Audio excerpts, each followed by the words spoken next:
helping you right now. And so I try to not be too hard on people for what they do to Yeah. survive. Well, and here you are, I would say like 3, 4 years later, and I would say before like I've met a decent amount of the kids. You're for sure one of the most personable and nice ones. that I think so too. Yeah, so I think yeah, it Thank just you. goes to show Thank like you're just either you probably were that person too, and you've done a lot of work and growing and sort of like protecting your peace and your yourself. Yeah, I definitely am not the vixen from the show, but there are some days that I really wish I was. Like that was a like somebody who hasn't had their like ass spanked by the world is very brave and very bold and very fiery, and like I hadn't been beaten down by a million negative You comments were yet. fresh off the bus. You were fresh off the bus. Yeah. Right, like and ready to fight. Like she was ready to fight. I'm tired of fighting.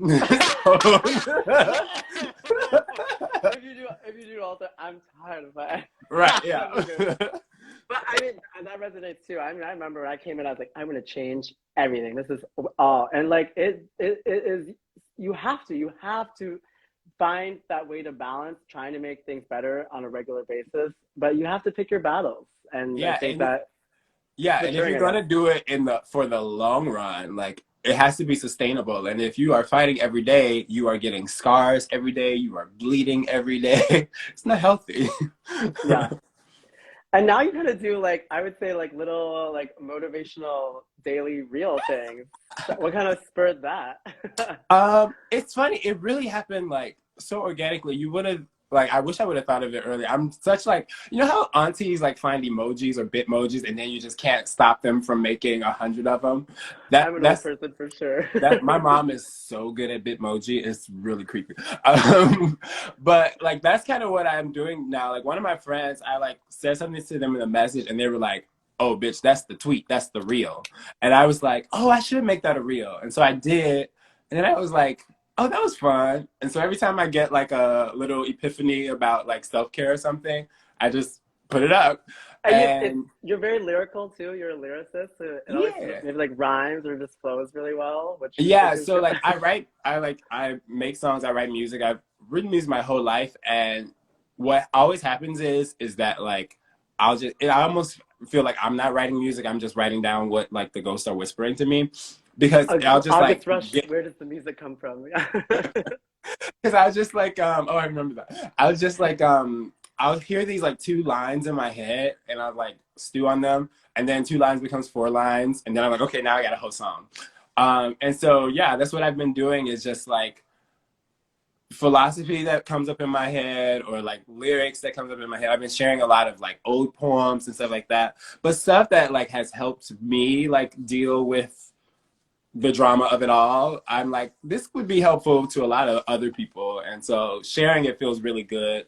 And I've been getting comments recently, like just last night, that was like, I needed to hear this. Thank you for posting this, which is like, that makes me feel That really good. and that's the thing. I think a lot of people are like against like those like Instagram infographics kind of that are like self-help or inspirational.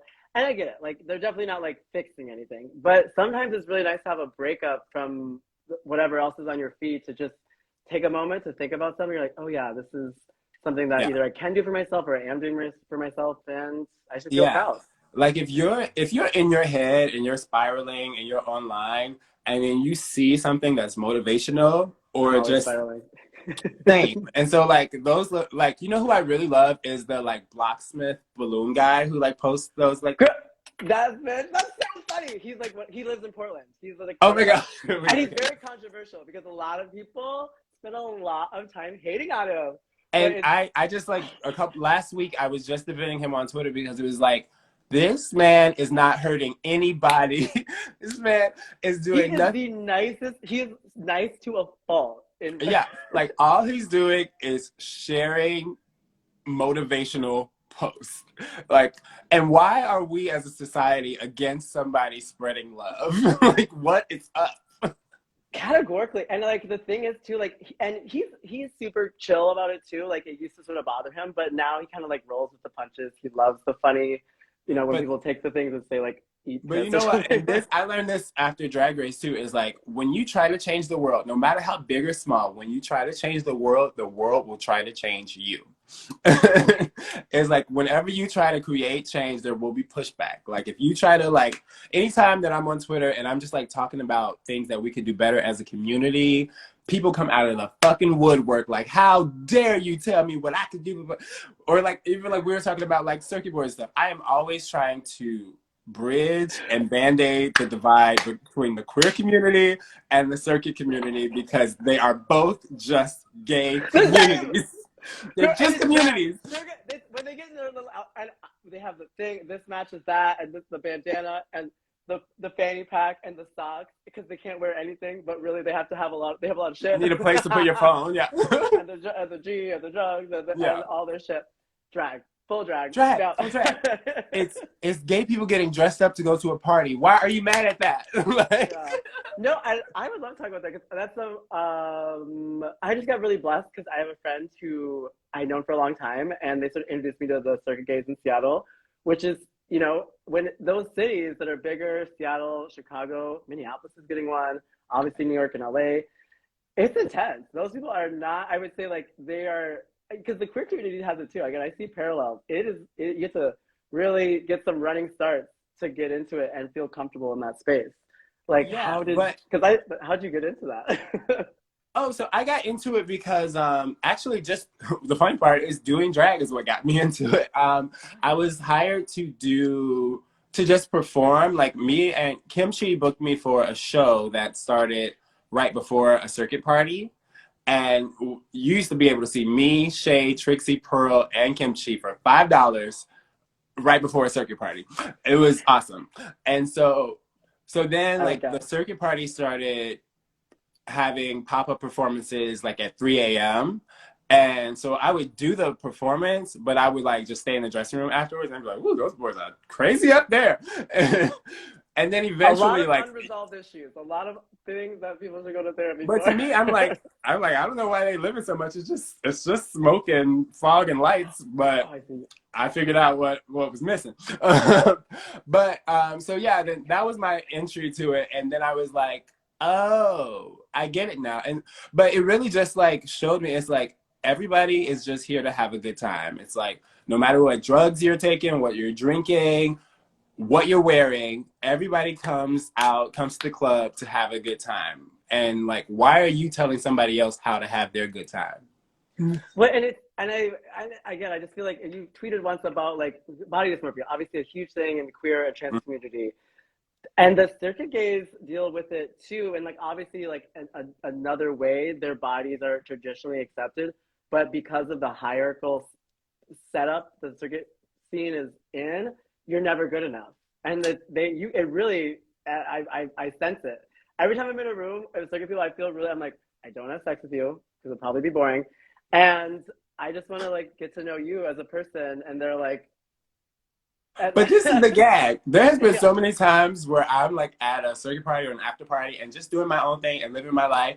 And because of the confidence that I exude, somebody is like, "Hey, you want to fuck?" And I'm like, Well, "Yeah." they do want to fuck, girl. I mean, I'm not saying I don't ever fuck, obviously. Right, and that's really the real tea. But this is the real tea: is that a lot of people who are like shit talking muscle gays and circuit boys and stuff like that, those are the same people that are tapping those boys on Grindr, and it's like. I think there is a sense, and this is something I say because obviously, for when I say circuit gays, you should be nice to people you don't want to fuck, and I say things to the queer people, you should be nice to people who don't want to fuck you. Very that. But this is my other thing about like when we talk about body dysmorphia and like muscle gains and stuff like that. Do you know how unsatisfied with your body you have to be to get up every day and work out? I do. I literally do. Listen, I saw a comedian. A comedian said that like your body, like your physique is cross point between what you aspire to be and what you're willing to do. It's like I would like to be a little bit more muscular, but this is how hard I'm willing to work for it. Like, and so I just think that like a lot of times the queer community thinks that they're like punching up by like talking shit about muscle gays. One, not every circuit gay is white. Not every circuit gay is rich. Not every circuit gay is muscle, whatever. So like that blanket statement is toxic in itself because we don't want to be generalized, right? So Yeah, and not us defending circuit games. oh my god. Oh, trust me, I've already been nailed to this cross, so I'm down for it. Me too, But baby. Me too. but it really is. It's like if your problems with white muscle gays or circuit gays or whatever is that they are elitist and they treat everybody the same and yada yada yada. Why would you turn around and do the same thing? Like, be the And change I you just want to see. and also I've married when I we brought those people together and the fagginess of the circuit gays is Yep. they're like, oh, I can indulge that. I've been resisting the urge to be feminine because I'm worried about this. I had a whole summer 2020. I was giving out dangly earrings Yes. like it was my job, and like they were living, and it was just their little tiny moment to feel fish. And I was like, yes, Yeah. like I and have like the yassification of circuit boys, right? Yeah, no, I have like I've seen it firsthand. Like some of the most stoic, muscular like guys that I thought were so intimidating after becoming friends with them, full wet noodles, just like la la la. And it's really a joy to see them like like thrive in a way that they didn't think that they were allowed to. And we talked about this before we went on. Is like it's also really great when you mix, because even for my birthday I like was very insistent on having like drag queens and my party boys all in the same room, right? And what happens is that you realize like, oh, you do drag too, like we'll come to your show. And so now this army of skanks that yes, bro. loves to go out and spend money and spend $80 on a ticket is now coming to your show and can support you. So why be divisive with a market that, and if you don't want white people's money, great. I want Yeah. everybody's money. Yeah, So, I'm on money. Period. I think it's a missed opportunity because the girls yeah, they're looking for someone to I don't know just to adore. I mean, Drag Race yeah. has opened up that thing. They obviously sometimes have too many opinions about drag. I'll hear like they'll say something about But drag. I I'm like, mean, damn everybody, girl. drag queens have too many opinions about drag. but but also, I Definitely. always tell people, allow people the opportunity to love you. You know what I mean? Like, a lot of times we don't go out and like you're afraid to get on the dance floor because you think you're going to be judged. You're afraid to put yourself out there because you think, oh, that person's going to be racist. Yeah. But if you are looking at somebody and deciding for yourself that they are biased against you, you're the one making the stereotypes and the generalizations. Now, if you go out there and some of them will be assholes, but guess some of the queer community is assholes. Some of the people in the queer community can be overbearing and inappropriate and touch you and all kind of shit like that. And so can these people, but they are as good on both sides, and you got to go out and find as much good as you possibly can. Like Yeah. when I got after Drag Race, like everybody around me, was like trying to figure out how to exploit me. You know what I mean? And that is from the queer community. That is from the drag community. Everybody was looking for like what they could get out of me, right? Because now I got like it was a point where nobody else would decide where we were going for dinner. I'd be like, where are we gonna eat tonight? Everybody's like, where you want to eat? Because they wanted me to pick up the fucking check. You know what I'm saying? And so like I had to find friends who weren't looking at me for those reasons. And so it just so happened to be, you talk about follow your bliss, I had to start looking for people who weren't trying to exploit me. And that just so happened to be people who didn't look like me, people who didn't come from the they same didn't place as me. they didn't need a gig. They weren't like Right. They didn't need a gig. They didn't need me to get them in line at the club or anything like that. And so that became my safe space. And so that's why I have a passion for circuit boys, is because they didn't want anything from me. yeah. Yeah, I would say as a message, I think it's funny because there's no real circus scene in Portland. It's just not that kind of place. But when I go places, some of the other people here be like, "What's that about?" I'm like, "You should go. It's really fun." And like, I mean, in the '80s and whenever they started, that was really radical. Like a bunch of people going to a Yeah. foreign place, often somewhere that wasn't maybe 100% accepting of gays.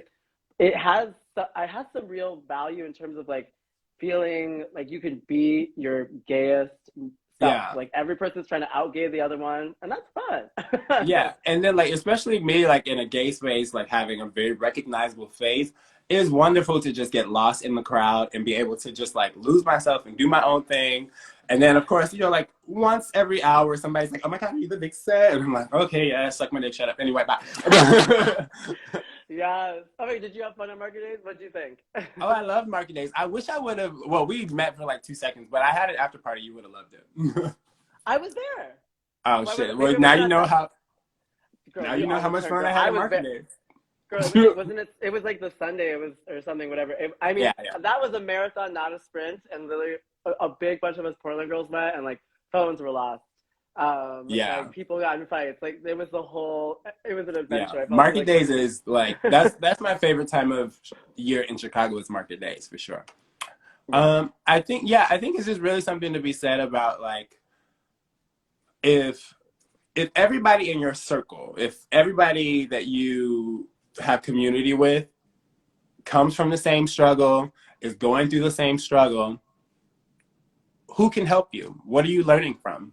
Like if we're all like fighting the same battle, nobody yeah, can give you a perspective that can get you out of that. And what I've learned from having friends who come from different and sometimes, like richer or better situations is that I learned how to think like people who are more successful. It was like, oh, like you don't have the trauma that I have when I look at a situation and you approach it way different. And it has given me like so much insight on how to get things done that I wouldn't have had if I just like only fucked with people that looked like me or came from my neighborhood or like did the same thing that